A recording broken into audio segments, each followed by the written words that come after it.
Married at First Sight, Chapter 6. Serenity said with a smile, "What do you need your cousin for?" "He has a girlfriend. It's too late now because the papers are signed. Keep it between us and don't let my sister know. I don't want her to be sad." Jasmine, her best friend, sure pulled one heck of a move.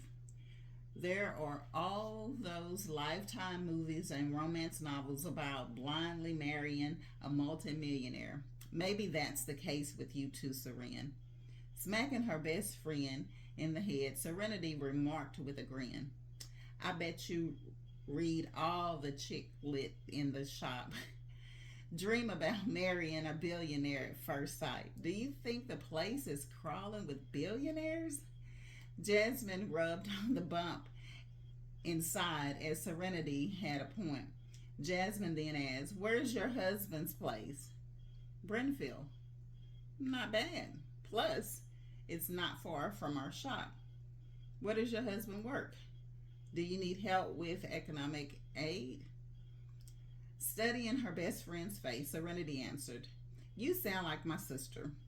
He bought and paid for the house in full. I don't think it's nice to put my name on the title deed when I didn't spend a dime on it." Jasmine replied, "It wouldn't matter if the husband and wife get along." With her mind harking back at her brother-in-law, accusing Liberty of blowing cash, Serenity began to worry about her sister. She ought to bring it up to her sister one of these days. Serenity closed the shop at 11 at night. Since Jasmine's home was nearby and a family member was buying her dinner, Serenity told Jasmine to get on home. Having shut the main door, Serenity took out her keys and walked to her e-bike.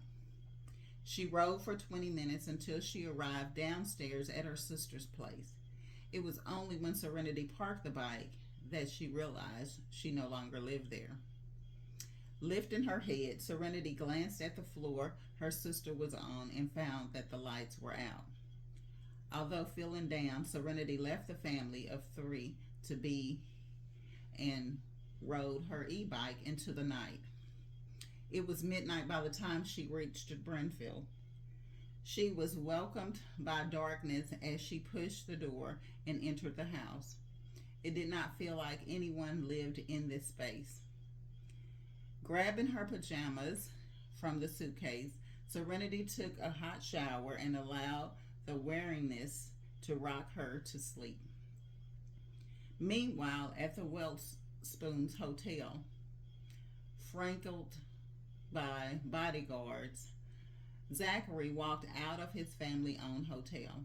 He had just closed a big deal with a major client and arranged for the client to stay in the presidential suite. With his new wife coming into mind, Zachary decided to take a trip home. "Sir, will it be the estate or the hilltop villa?" The estate was the York's family home, while the villa on the hill was a property belonging to Zachary.